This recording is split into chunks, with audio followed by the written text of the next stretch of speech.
Noticentro 1, CMI. Se define libertad del ex senador Álvaro Uribe. Presento disculpas por los excesos de la fuerza pública. Así fue el pedido de perdón del ministro de Defensa por protestas en las que murió Dylan Cruz. Controversia judicial. Fallo final en caso de Álvaro Gómez queda en manos de la JEP. Robos de bicicletas en la impunidad. Más de 60.000 procesos por hurtos se archivan en el país. Acceso a Soacha con pico y placa durante todos los feriados. Fatal espera. Hombre aguardó 7 horas por una ambulancia y su bebé murió. Así fue el agarrón entre 2 mujeres en el metro de Medellín. Otro robo de bus a mano armada en la ruta Medellín-Barbosa. Capturan a 30 personas por microtráfico en Cali. Entre los detenidos hay un profesor. Noticia en desarrollo en CMI. Germán, gracias, buenos días y mucha atención porque la defensa del ex senador Álvaro Uribe solicitó formalmente su libertad ante un juez de garantías. El abogado Jaime Granados pidió que se revoque la medida de detención domiciliaria, dado que argumenta que en este caso hubo un cambio de procedimiento penal cuando la investigación fue trasladada desde la sala de instrucción de la Corte a la Fiscalía tras la renuncia de Uribe al Congreso. A esta hora avanza la audiencia en la que se define esta petición. Y en otras noticias, uno de los mayores delitos en la capital es el robo de bicicletas y en gran medida estos casos quedan en la impunidad. En el país, más de 60.000 procesos por este delito se archivan en la justicia. Natalia, muy buenos días. ¿Por qué quedan en la impunidad estos casos? Luisa y televidentes, buenos días. Pues quedan en la impunidad estos casos, según la Fiscalía General de la Nación, por 3 causales. La primera, por atipicidad del delito. La segunda, por la imposibilidad de ubicar al sujeto pasivo que está relacionado con este delito. Y la tercera, por la imposibilidad de ubicar al sujeto activo involucrado en este delito. Pero es que las cifras son alarmantes porque el 57% de los casos archivados se registran en la capital del país, principalmente por el robo de bicicletas. Nosotros en el noticiero, pudimos registrar hace pocas semanas uno de los casos más alarmantes y fue de un ciclista que desafortunadamente perdió su ojo izquierdo cuando fue atacado por varios delincuentes por robarle su bicicleta. Días después, esta víctima volvió a ubicarnos y a contarnos que desafortunadamente recibió una notificación de la Fiscalía en donde le indicaban que su caso había sido archivado. Pero este no ha sido el único caso. También conocimos el caso de una persona que aportó todas las pruebas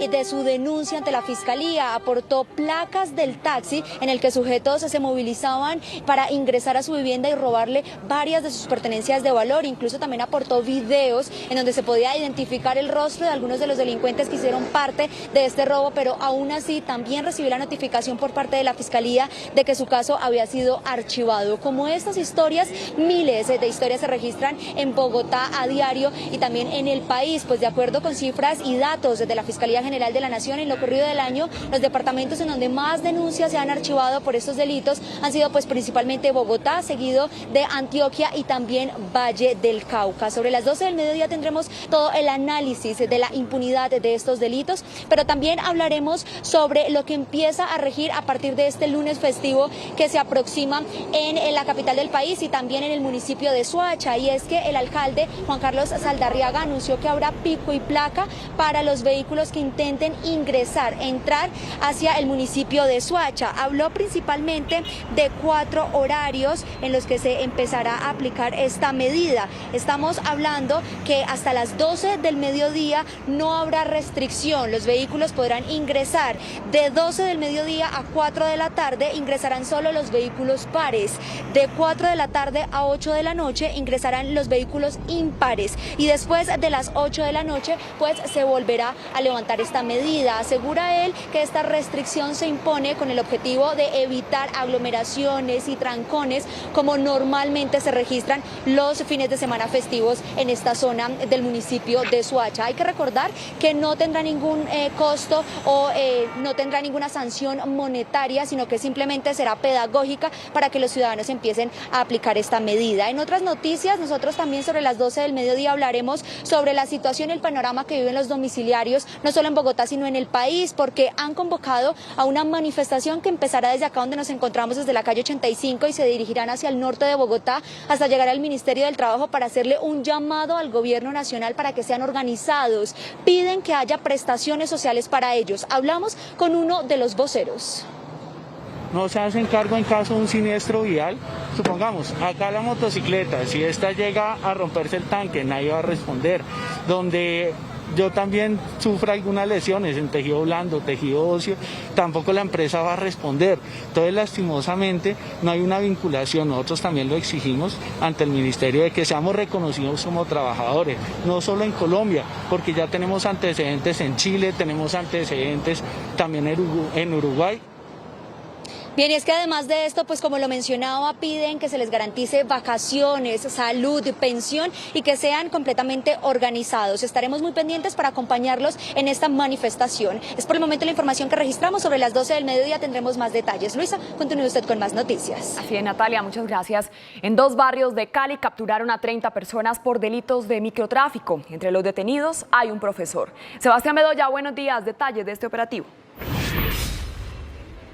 Luisa, televidentes, muy buenos días. Este operativo fue desarrollado a través de 26 allanamientos. Fueron capturadas 30 personas, aunque fueron capturados en 2 barrios, en Alcázares y también en Floralia. Ellos tenían injerencia también en un tercer barrio que es conocido como San Luis. Ellos también obligaban a que muchos de sus compradores consumieran en el momento de comprar la droga para certificar que si fueran consumidores y no se trataran de agentes encubiertos y de operativos policiales. Según las autoridades, algunos habitantes los respaldaban, realizando azonadas a los uniformados cuando llegaban a adelantar algún tipo de procedimiento. Estas 30 personas capturadas tenían influencia en 5 colegios, zonas recreativas y también espacios deportivos. También, de acuerdo con las autoridades, han dicho que ellos tenían ganancias de 180 millones de pesos mensualmente, producto de la comercialización de al menos unas 96.000 dosis de estupefacientes. Y también entre los detenidos hay un docente de educación superior, conductores de servicio de transporte público que utilizaban sus vehículos para movilizar la droga hasta centros de acopio y también vigilantes. Y en otras noticias del suroccidente del país, hay consternación en el departamento del Valle del Cauca, especialmente en el municipio de Ginebra, luego de conocerse el crimen de una mujer de la comunidad LGTBI, conocida como Liliana Bernal, de 45 años. Información preliminar aseguraba que esta mujer fue hallada con signos de violencia y tortura. No obstante, la policía dice que en el momento de su hallazgo no tenía ningún tipo de signos de violencia y están en estos momentos adelantando las respectivas investigaciones para poder determinar quiénes son los responsables y las causas de este lamentable homicidio. Es por ahora la información desde Cali. Sebastián Bedoya para Noticentro 1, CMI. Sebastián, muchas gracias. Y con esta información vamos a hacer una pequeña pausa. Pero al regresar a Noticentro 1, CMI, fatal espera. Un hombre esperó 7 horas una ambulancia y su hijo murió. Ya volvemos.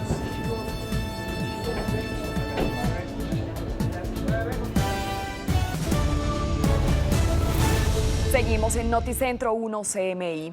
En Santa Lucía, Atlántico, un hombre esperó 7 horas a que una ambulancia llegara para atender a su hijo, pero el bebé falleció. Jorge Castro, muy buenos días. ¿Cómo es esta lamentable historia? Muchas gracias, Luisa. Muy buenos días. El episodio se registró el pasado martes. En horas de la mañana, la joven sintió dolores, pues estaba próxima a dar a luz y se dirigió a la empresa social del Estado del municipio de Santa Lucía. La joven fue atendida en la división de ginecología de ese centro asistencial y hacia la 1 de la tarde, al arreciar los dolores, ordenaron la remisión urgente a otro centro asistencial. Pese a que tiene cerca municipios como Suán, como Campo de la Cruz, se ordenó la remisión hasta la ciudad de Barranquilla, a hora y media, de donde se encuentra el municipio de Santa Lucía. Pues, de remate, la ambulancia tardó 7 horas en llegar. Solo hacia las 8 de la noche apareció la ambulancia, llegó a la capital del Atlántico, al Hospital Niño Jesús, a las 9:30 de la noche, y cuando les hicieron los exámenes correspondientes, la bebé había fallecido. Denuncian los habitantes de ese municipio y una tía de la joven afectada que no hay ambulancias hace 3 meses en el municipio de Santa Lucía para atender este caso de emergencias. Y en otras noticias, un robo se registró ayer en el norte de Barranquilla. Un delincuente fuertemente armado atacó al conductor de un vehículo mientras hacía su marcha en el sector del barrio Ciudad Jardín. Lo intimidó y a pesar de que la víctima intentó huir, lo intimidó con un arma de fuego el delincuente, por lo que debió detener la marcha el conductor del vehículo. Allí fue despojado de varias de sus pertenencias y huyó en una motocicleta. Posteriormente abordó un taxi y 5 kilómetros más abajo, tras una persecución de la policía, fue capturado el conductor del taxi y el delincuente que cometió el robo. El conductor de la motocicleta alcanzó a huir. La información completa la entregó la Policía Metropolitana de Barranquilla de este rápido operativo que permitió la captura de 2 de los delincuentes y recuperar las pertenencias hurtadas. Más adelante tendremos desarrollo de estas noticias desde Barranquilla. Así es, Jorge, muchísimas gracias. Y en video quedó grabada una impresionante pelea en uno de los vagones del metro de Medellín entre varias mujeres. ¿Por qué se dio esta riña y qué dice el metro? Yusi, muy buenos días. Hola Luisa, buenos días. El metro se espera un pronunciamiento. La policía en pocos minutos entregará qué fue lo que ocurrió en este vagón que se encontraba en movimiento entre las estaciones Acevedo y Tricentenario. Justamente al llegar a esta estación fue cuando una de las personas activa el botón rojo de emergencia del metro de Medellín para alertar a los uniformados de esta estación del metro y el sistema de transporte de la ciudad que un grupo de mujeres, inicialmente 2, habrían iniciado una pelea. Inicialmente se presume a través de estas imágenes que son virales en redes sociales que se podría haber desatado por un asiento, por un puesto allí en el metro de Medellín. Recordemos que están delimitadas algunas zonas por el distanciamiento, sin embargo, falta que las autoridades den un pronunciamiento oficial sobre lo que ocurrió en esta pelea de mujeres en el metro de Medellín, en donde también se ve un menor de edad que está allí asustado en una de las sillas mientras estas mujeres discuten. Y en otras noticias de la capital antioqueña, a propósito del sistema de transporte, también en las últimas horas se presentó un hurto a mano armada en un bus de servicio público que cubría la ruta Medellín-Barbosa. Esta es la imagen en donde uno de los delincuentes armado intimida al conductor de este bus y luego otro ladrón que estaba en la parte trasera donde estaban los pasajeros comienza a quitarle las pertenencias a todos los que se encontraban allí. Se investiga entonces si estas personas son delincuencia común o si pertenecerían a alguna banda delincuencial. Estas imágenes son claves analizadas por las autoridades para dar con la identidad y también la ubicación de estos 2 delincuentes que asaltaron el bus.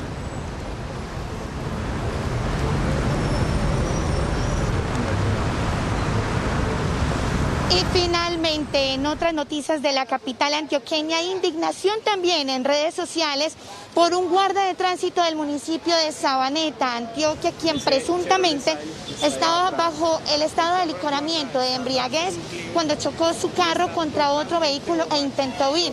Esta es la imagen en donde una de las personas afectadas pues trata de retenerlo para evitar que él se vaya y así entregárselo a las autoridades. Causó indignación y rechazo, no solamente por parte de las personas que se encontraban allí, sino también por parte de las autoridades que anunciaron investigaciones para saber por qué este guarda, si no se encontraba de turno de trabajo, tenía puesto su uniforme y por qué estaba bajo los efectos del alcohol, y también para anunciar sanciones que tendría este agente de tránsito. En minutos tendremos estas y otras noticias desde Medellín. Al final de debate de moción de censura y tras conocer el fallo del Tribunal Superior de Bogotá, que determinó que el perdón que había ofrecido no cumplía con la orden de la Corte Suprema, el ministro Carlos Holmes Trujillo pidió perdón por los abusos del ESMAD. El Tribunal de Bogotá le había dado un día al ministro de Defensa Carlos Holmes Trujillo para cumplir la orden de la Corte Suprema de Justicia, pues consideró que su anterior ofrecimiento de perdón no cumplía con lo estipulado en la Corte. Por eso aprovechó la plenaria de la Cámara.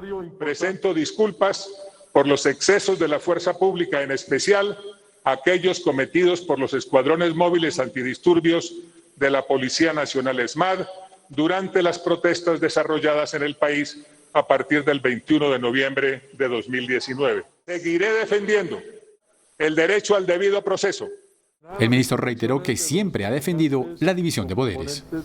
Y comenzó el pulso judicial por el expediente del crimen de Álvaro Gómez Hurtado. Mientras la Fiscalía anunció que seguirá llevando el proceso, la presidenta de la Justicia Especial de Paz, Patricia Linares, advirtió que ese tribunal es el facultado constitucionalmente para investigar y dictar sentencia sobre dicho caso.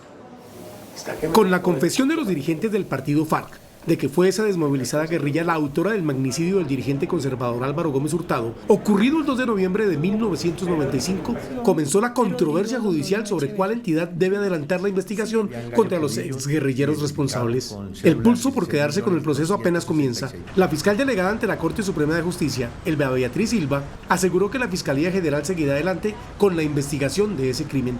Y el presidente Iván Duque, en la posesión del nuevo magistrado de la Corte Constitucional, Jorge Enrique Ibáñez, hizo un llamado para que haya colaboración armónica entre la Fiscalía General y la Jurisdicción Especial para la Paz, JEP. Digo esto porque la verdad tendrá que cotejarse también en el principio de la colaboración armónica y que lo que se atribuyan ante la justicia transicional, que ella lo investigue, pero que la Fiscalía también siga manteniendo sus competencias. Sin embargo, en entrevista para el programa Pregunta Yamit, la presidenta de la JEP, Patricia Linares, advirtió que la Constitución Nacional es muy clara en el sentido de que es ese tribunal el competente para seguir con el proceso por ese magnicidio. Los artículos 5 y 6 del Acto Legislativo 01 del 2017, que hacen como tal parte de la Constitución Política Colombiana, establecen que la Jurisdicción Especial para la Paz tendrá competencia prevalente y preferente sobre hechos acaecidos antes del 1 de diciembre de 2016 que se hayan suscitado, ocasionado en relación directa o indirecta con el conflicto armado interno que ha sufrido Colombia. Con el anuncio de la presidenta de la JEP, entonces le corresponderá a la Fiscalía trasladar el expediente que tiene adelantado por el asesinato de Álvaro Gómez Hurtado, cuyo crimen fue declarado de lesa humanidad, es decir, que no prescribe. En estos 25 años, próximos a cumplirse el mes entrante, nunca dentro de sus hipótesis, la Fiscalía había incluido a las FARC como responsables de esa muerte.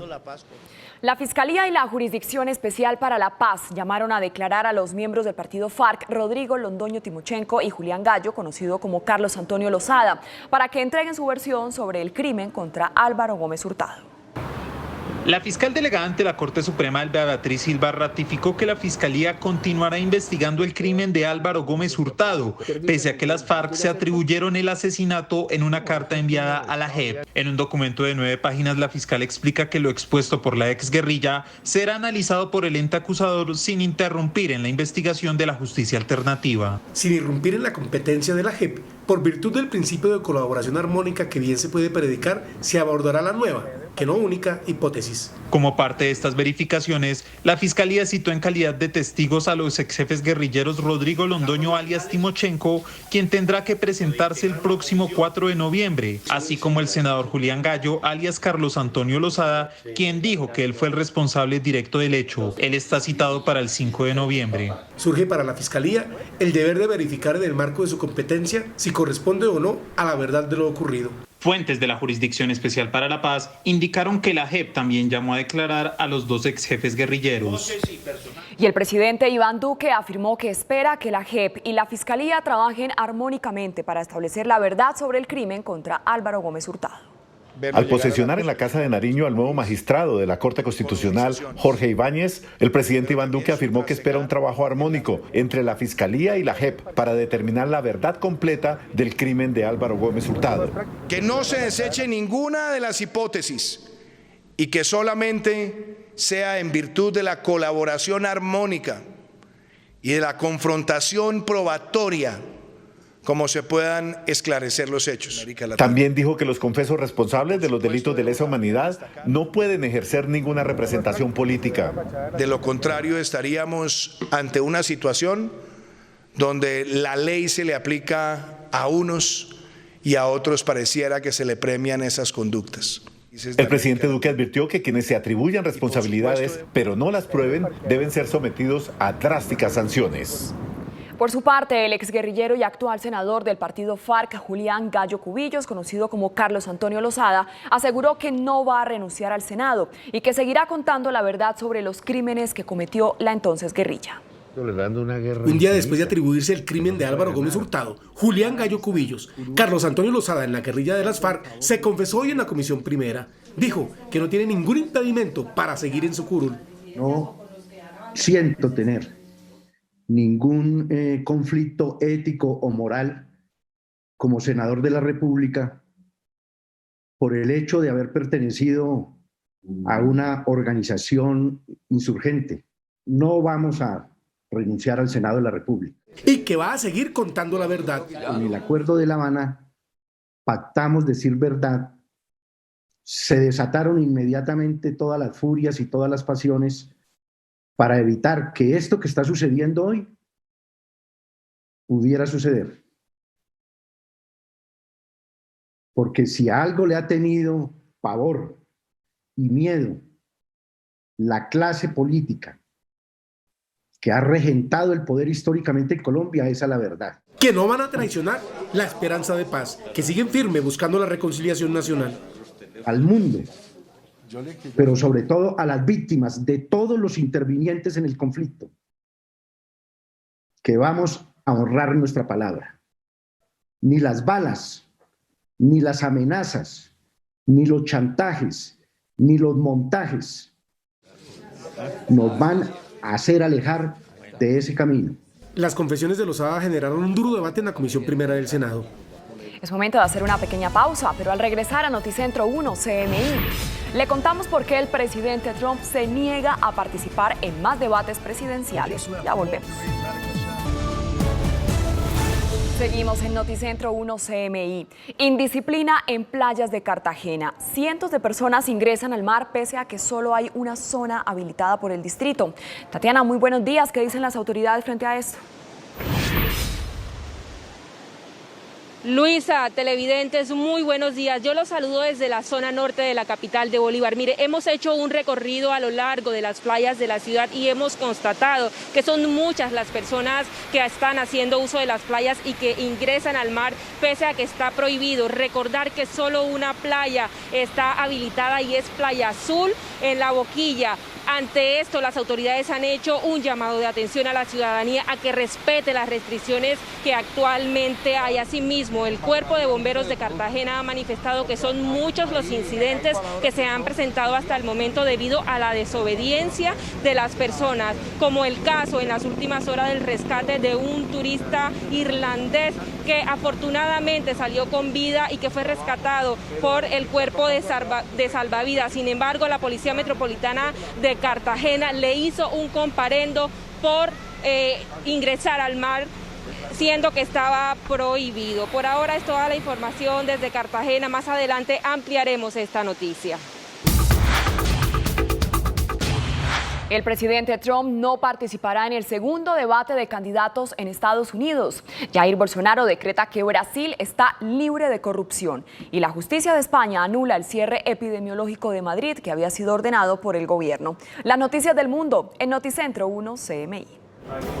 La Comisión de Debates Presidenciales en Estados Unidos cambió a un nuevo formato virtual el segundo debate del próximo 15 de octubre, en medio de los fuertes cuestionamientos a un nuevo cara a cara presencial, después de que el presidente Donald Trump dio positivo para coronavirus y fue internado varios días en un centro médico apenas 48 horas después de enfrentarse al candidato demócrata Joe Biden. Y aunque este podría ser el primer debate virtual en la historia estadounidense, Trump descartó esta posibilidad durante una entrevista con Fox News, donde catalogó la medida como una pérdida de tiempo y aseguró que en lugar de participar en un debate virtual, realizará un mitin político para sus seguidores. No, I'm not going to waste my time on a virtual debate. That's not what debating's all about. You sit behind a computer and do a debate. It's ridiculous. El presidente de Brasil, Jair Bolsonaro, reveló que puso fin a la operación Lava Jato, asegurando que no hay corrupción en su actual administración, pese a que varios escándalos lo han rodeado a él y a varios de sus ministros. Que eu não quero acabar com a Lava Jato. Eu acabei com a Lava Jato. Porque não tem mais corrupção no governo.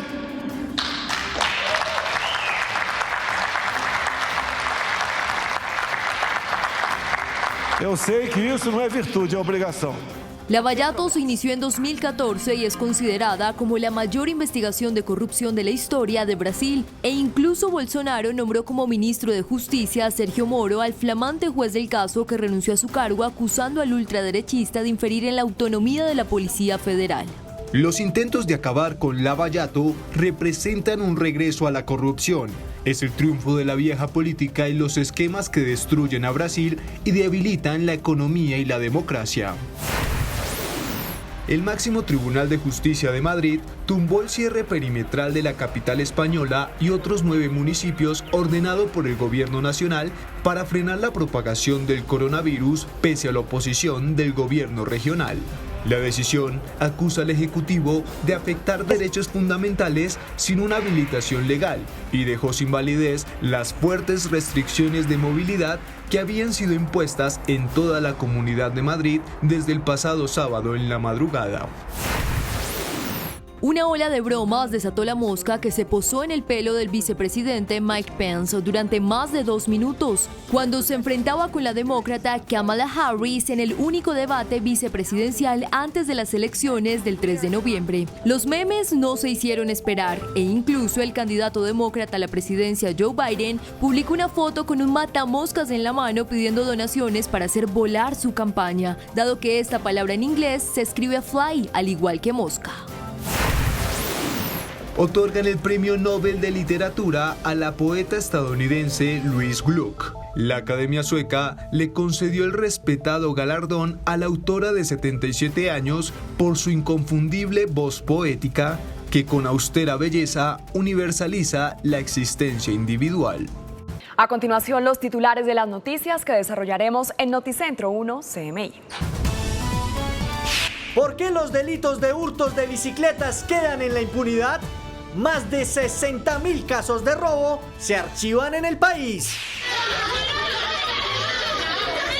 Agarrón entre 2 mujeres en el metro de Medellín. Todo por un puesto. Sorprenden a guarda de tránsito borracho después de protagonizar accidente e intentar fugarse. Capturan a profesor y otras 29 personas por microtráfico en barrios de Cali. Asesinan a un miembro de la comunidad LGTBI en Ginebra, Valle del Cauca. Fatal espera de hombre que pidió ambulancia para su hijo y se demoró 7 horas en llegar. El niño murió. Así fue el intento de robo de un vehículo en Barranquilla. Capturan a 2 hombres. Bañistas en playas de Cartagena sin autocuidado. Noticia en desarrollo en CMI. A esta hora, la defensa del ex senador Álvaro Uribe solicita formalmente su libertad ante un juez de control de garantías en Bogotá. En la audiencia, el abogado Jaime Granados pidió que se revoque la medida de detención domiciliaria, dado que argumenta que en este caso hubo un cambio de procedimiento penal cuando la investigación fue trasladada desde la sala de instrucción de la Corte a la Fiscalía tras la renuncia de Uribe al Congreso. Realmente debe o no mantenerse la privación de la libertad, y ya la sala plena de la Honorable Corte Suprema de Justicia, en esta decisión que usted ya citó del 5 de octubre del año en curso, a la página 27 de la misma, dejó claro que usted es la competente para resolver esta petición que se eleve de libertad por parte de la defensa del ciudadano Álvaro Uribe Vélez. El debate jurídico se originó por el traslado del proceso, dado que en un inicio Uribe era investigado y juzgado por la Corte Suprema bajo un sistema penal diferente al ordenado para este caso, que ahora tendrá que ser adelantado por la Fiscalía General de la Nación. Por ese argumento, Granados pide que su cliente recobre la libertad. Con el mayor respeto, su señoría, solicito a usted como juez constitucional que ante esta nueva realidad procesal sobreviniente disponga la libertad inmediata del ciudadano Álvaro Uribe Vélez. El ex senador es investigado por los delitos de fraude procesal y soborno por presuntamente manipular el testimonio de 2 exparamilitares. Y uno de los mayores delitos en la capital es el robo de bicicletas, y en gran medida estos casos quedan en la impunidad. En el país, más de 60.000 procesos por este delito se archivan en la justicia. Natalia, muy buenas tardes. ¿Por qué quedan en la impunidad estos casos? Luisa y televidentes, buenas tardes. Pues las razones principales por las que estos casos quedan en la impunidad es porque se haya atipicidad en el delito o porque hay una imposibilidad de ubicar al sujeto activo o pasivo involucrado en el mismo. El robo de bicicletas, de vehículos, de celulares y a personas sigue siendo una constante en la capital del país. Aunque las autoridades reiteran que ciudadanos que sean víctimas de estos delitos denuncien y aporten pruebas, el panorama de casos resueltos es cada vez más negro. Entre el 20 de marzo y el 31 de agosto de 2020 en la Fiscalía se crearon 105.414 noticias criminales por diferentes hurtos en el país. Pero de esa cantidad fueron archivadas 64.081, principalmente en Bogotá, con 36.822 denuncias, representando el 57% de casos archivados. Como la historia de John Jairo Jaimes, el ciclista que perdió un ojo hace más de un mes por delincuentes que lo atacaron por robarle su bicicleta. Desafortunadamente pasó por un archivo provisional. Me parece increíble que después de unos cuantos días ya archivé en mi caso. Puse en conocimiento a la personería. O como Andrés Pinzón, quien aportó pruebas sobre el robo a su vivienda y tampoco obtuvo respuesta. Puse la demanda donde puse pruebas, coloqué placas del taxi, imágenes de los delincuentes y a la fecha no se ha solucionado nada y todo al parecer como que queda archivado. Seguido de Bogotá, los departamentos que más denuncias han archivado son Antioquia con 14.216, Valle del Cauca con 10.185 y Cundinamarca con 5.613. La mayoría de las causales de archivo son por 3 casos: atipicidad, imposibilidad de ubicar al sujeto activo o al pasivo. Y desde el próximo lunes en Soacha se implementa el pico y placa durante los días festivos en la autopista sur. Quienes no cumplan con esta medida serán desviados por Mondoñedo. Desde el próximo lunes festivo 12 de octubre, Soacha tendrá cambios en la movilidad por el nuevo pico y placa implementado. El alcalde, Juan Carlos Aldarriaga, aseguró que sobre la autopista sur los vehículos no podrán ingresar en el plan retorno del lunes festivo sentido Girardot-Bogotá en el siguiente horario. Hasta las 12 del mediodía no hay restricción. De 12 del mediodía a 4 de la tarde ingresan los vehículos pares. De 4 de la tarde a 8 de la noche ingresan los vehículos impares. Y después de las 8 de la noche se levanta la medida. Bogotá le quedó pequeña la cantidad de carros que hay. Entonces, si para controlar el ingreso y la salida de Bogotá deben poner el pico y placa, en municipios como Soacha me parece muy acertado. Excelente, ¿por qué? Porque así no hay tanto trancón y podemos movilizarnos más rápido. Parece bien para que no se haga tanto trancón, pues. Los vehículos que no cumplan con esta medida serán desviados hacia Mondoñedo. Es de aclararle que no buscamos hacer comparendo en este primer puente festivo, sino que vamos a desviar todo el tráfico vehicular hacia la vía Mondoñedo. Lo que buscamos es que usted dure mucho más en la piscina que en la autopista. De esta forma se pretende que la movilidad del municipio no se vea afectada por el ingreso de viajeros, como siempre ha ocurrido. Recordemos que esta restricción inicia inicialmente con comparendos pedagógicos. Más adelante se analizará si habrá algún tipo de multa económica para los conductores infractores. Es por el momento la información que registramos desde el norte de Bogotá. Natalia Dávila, Noticentro 1 CMI. Natalia, muchas gracias. 30 personas fueron capturadas esta madrugada en Cali tras ser hallados responsables de vender droga en 3 barrios del nororiente de Cali. Entre los detenidos hay un docente. Sebastián, muy buenas tardes. ¿Quién es el docente detenido precisamente? Luisa, televidentes, muy buenas tardes. Es un docente de educación superior que junto con vigilantes y conductores de servicio público conformaban estas organizaciones dedicadas al expendio de estupefacientes en varios sectores del nororiente de Cali. Así era como vendían la droga los 30 detenidos. Se dividían zonas estratégicas en parques, áreas deportivas y colegios del nororiente de Cali. Y afectando 3 barrios en donde se concentraban 5 colegios que al momento de reactivar esta actividad académica son 1.200 jóvenes los que convergen a una zona que estaba bajo el control de estos delincuentes. Así. Cumplían horarios para vender 24 horas la droga y según la policía estarían implicados en varios homicidios por disputas del territorio. compartían unas jornadas laborales con empleos informales en la seguridad, así como también en el transporte público, vehículos que eran utilizados para abastecer esta sustancia en quienes la distribuían todos los días.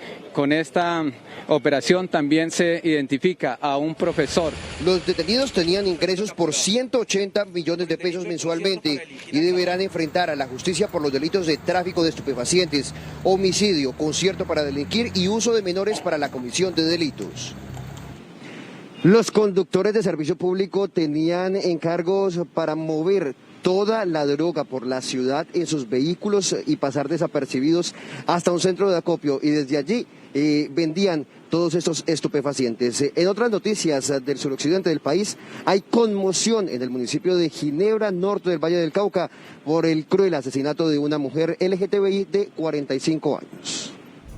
Como Liliana Morales Bernal fue identificada la mujer de la comunidad LGTBI asesinada en zona rural del municipio de Ginebra, norte del Valle. Efectivamente se encuentra una mujer desnuda, sin signos de violencia. Estamos en estos momentos verificando cuál fue la situación real que sucedió con la señora. De manera preliminar, autoridades del municipio habían reportado que la víctima de 45 años tenía signos de tortura. Expresamos desde nuestro gobierno toda nuestra voz de respaldo, de solidaridad, de apoyo y acompañamiento a los familiares, amigos y seres queridos de Liliana. Como enlace LGTBI del municipio de Ginebra rechazamos rotundamente el asesinato contra nuestra compañera Liliana. No más, ni una más. Todos somos Liliana. Hasta ahora se desconoce si la mujer tenía algún tipo de amenaza en su contra. En horas de la tarde, en el municipio de Ginebra, Valle del Cauca, se estará realizando una marcha para rendirle un homenaje a esta mujer y, por supuesto, para pedirle a las autoridades que den con la pronta captura del responsable. Es por ahora la información desde Cali. Sebastián Bedoya para Noticentro 1, CMI. Sebastián, muchas gracias. Con esta información vamos a hacer una pequeña pausa, pero al regresar a Noticentro 1, CMI, así fue el agarrón entre dos mujeres en el metro de Medellín. Ya volvemos. Seguimos en Noticentro 1 CMI. En el municipio de Santa Lucía, en el sur del Atlántico, una madre embarazada perdió a su hija. 7 horas demoraron esperando una ambulancia que llegara desde Barranquilla porque en el pueblo no hay. Jorge Castro con la historia. Jorge, buenas tardes. Muchas gracias, Luisa. Muy buenas tardes. Entre la 1 de la tarde y las 8 de la noche, la joven mujer estuvo esperando una ambulancia en el hospital de Santa Lucía, en el sur del departamento del Atlántico, en un recorrido que tarda entre hora y media y 2 horas. Todo ese tiempo estuvo esperando la mujer que finalmente perdió a la bebé. A la mujer de 23 años de edad le habían ordenado su remisión urgente a un centro especializado. La espera fue larga, hubo negligencia en conseguir con prontitud una ambulancia y la joven perdió a su hija. Ineficiencia, eso fue negligencia porque ya el hospital de Santa Lucía ya tiene 3 meses sin la ambulancia y puesto que ya llegó con sus dolores de parto, a la 1 de la tarde se complicó esperando la ambulancia va llegando como a las 8 de la noche, ya cuando ella llega aquí al hospital Niño Jesús ya la bebé ya viene muerta. La tía de la joven cuestionó la negligencia del personal asistencial en el hospital de Santa Lucía para acelerar el traslado a otro hospital. Consultábamos al doctor, a los doctores, y decían, no, ya va dentro de 2 horas, y nosotros, si ellos nos hubieran avisado con tiempo, nosotros quizás buscamos otros medios y la trasladamos hasta acá. Tampoco hay respuesta de las autoridades de salud al por qué no se gestionó una ambulancia de otro municipio cercano. No hay ambulancias en nuestro pueblo. No sé qué pasa con la salud de aquí en Colombia, que están dejando morir a los niños. Al enterarse de que había perdido a su niña en el pueblo, el esposo de la joven atacó a piedras el hospital local y partió los vidrios. En otras noticias, en una cinematográfica persecución fueron capturados 2 de 3 delincuentes que asaltaron a una pareja que se desplazaba en un vehículo en el norte de Barranquilla. Uno de los delincuentes se bajó del taxi y se dirigió al vehículo en el que iban sus víctimas. El conductor trató de huir, pero el antisocial lo intimidó con un revólver. Al lugar se acercó una motocicleta. Al terminar el robo, el asaltante huyó a bordo de la moto que estaba cerca. Varias cuadras adelante, se subió nuevamente al taxi. Testigos del robo alertaron a policías que iniciaron una persecución que terminó 5 kilómetros más abajo. Tras el operativo fue capturado el delincuente armado y el taxista. En este importante procedimiento se logra no solamente la captura de estas personas, sino la incautación de un arma de fuego original con la cual intimidaron a las víctimas y la recuperación de una prenda de oro con un valor importante para la persona. El conductor de la moto huyó de las autoridades. Los dos capturados fueron puestos a disposición de la Fiscalía Seccional. Noticias desde Barranquilla con Jorge Castro, Noticentro 1, CMI. Jorge, muchas gracias. Duro agarrón entre dos mujeres en el metro de Medellín. La pelea se dio por un puesto en uno de los vagones. Yussi Chaparro, ¿cómo fue que sucedió esta pelea? Hola Luisa, buenas tardes. Inicialmente, según lo confirman las autoridades exactamente de policía y también del metro, esta pelea se habría dado por una disputa que tenían las mujeres por uno de los puestos con el vagón en movimiento a la altura de la estación Tricentenario en el metro de Medellín. Primero fueron dos mujeres las que iniciaron esta discusión y luego se fueron a los golpes e intervinieron otras personas que estaban allí. Incluso en este video que es viral se ve cuando una de las mujeres tiene un niño allí en una de las sillas que mira asustado cómo estas mujeres pelean adentro de este vagón. El sistema metro hace un llamado a la prudencia y a conservar la cultura en este sistema de transporte y que no se presenten este tipo de riñas. De las mujeres se saben que recibieron un comparendo por parte de la policía por un valor cercano al $1.000.000. Y en otras noticias de Antioquia, indignación también en el municipio de Sabaneta por un guarda quien al parecer se encontraba en estado de embriaguez y chocó un vehículo e intentó huir. Usando su uniforme de guarda de tránsito, aunque no se encontraba de turno y tratando de sostenerse sin equilibrio por su presunto estado de embriaguez. Así fue sorprendido por la comunidad este agente de tránsito, quien según denuncian chocó contra otro vehículo e intentó huir. Y vea, y a uno lo multan por cualquier cosa, pero ellos tienen inmunidad por ser guardas. Entonces, uno de los afectados fue quien lo retuvo para no dejarlo ir. El incidente fue rechazado por las autoridades del municipio de Sabaneta y anunciaron investigaciones. Desde la administración municipal queremos dejar claridad que rechazamos todos estos actos que atentan contra el buen nombre de la administración pública y que tengan la garantía de que vamos a acompañar el proceso a través de control interno. Desde la Secretaría de Movilidad estamos realizando todas las investigaciones pertinentes para darle claridad a la comunidad de los sucesos presentados el día de hoy. El presunto estado de embriaguez empeoraría la sanción disciplinaria y económica del agente de tránsito. Le brindamos a la comunidad la certeza y la firmeza de que la administración municipal tomará cartas en este asunto y hará las acciones pertinentes con la finalidad de que se esclarezcan los hechos. Las imágenes son virales en redes sociales y también desataron polémica e indignación entre los habitantes de Sabaneta, sur del Valle de Aburrá.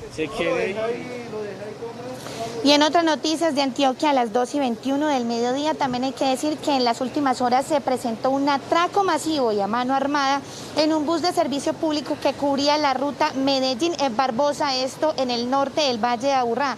Según la información de la policía, dos delincuentes haciéndose pasar por usuarios de este bus se sentaron en las sillas y luego en cuestión de minutos sacaron sus armas de fuego, intimidaron al conductor y también a los pasajeros, quitándole sus objetos de valor, todas sus pertenencias y en el caso del conductor todo el producido, el dinero que llevaba ahí de los tiquetes y de los pasajeros que habían estado durante todo el día. También se conoció por parte de la policía que una persona que intentó frustrar este ataque resultó herida por un arma traumática. Los delincuentes haciéndose pasar por usuarios del bus de servicio público que cubría la ruta Medellín-Barbosa se sentaron en varias sillas. En cuestión de minutos, uno de ellos saca un arma de fuego e intimida al conductor para quitarle todo el producido, mientras que el otro ladrón le pide las pertenencias a los pasajeros. Se está haciendo la investigación en qué lugar ellos se subieron al bus y ya mirar para dar con el paradero de estos delincuentes. Las imágenes serán usadas como material probatorio de este hurto en la vía que va de Medellín hacia el municipio de Barbosa, norte del Valle de Aburrá. El hombre que resultó herido por esta arma traumática se encuentra en un centro asistencial y fuera de peligro. Esto desde Medellín, Yussi Chaparro, Noticentro 1 CMI. Feliz tarde. Yussi, gracias. Y con esta información hacemos una pequeña pausa, pero al regresar a Noticentro 1 CMI, bañistas en Cartagena no cumplen medidas de autocuidado. Ya volvemos.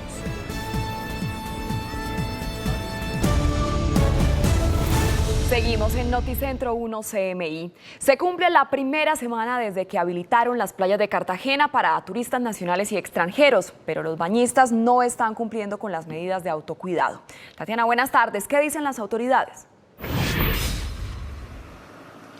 Luisa, televidentes, buena tarde. Las autoridades han hecho un llamado de atención a la ciudadanía a que respete las restricciones que actualmente hay. Son muchas las personas que a lo largo de las playas de la capital de Bolívar ingresan al mar en horarios y zonas que no están permitidas. Por su parte, el Cuerpo de Bomberos de Cartagena ha manifestado que son muchos los incidentes que ya se han presentado por la desobediencia de la ciudadanía. Entre tanto, la Policía Metropolitana de Cartagena manifestó que reforzarán los controles en las diferentes zonas, teniendo en cuenta también que se acerca el puente festivo. Imágenes como estas de personas bañándose en el mar se repiten a lo largo de las playas en Cartagena. Estamos haciendo el llamado nuevamente a todos los cartageneros y a quienes nos visitan para que respeten o acaten las medidas que ha implementado el distrito.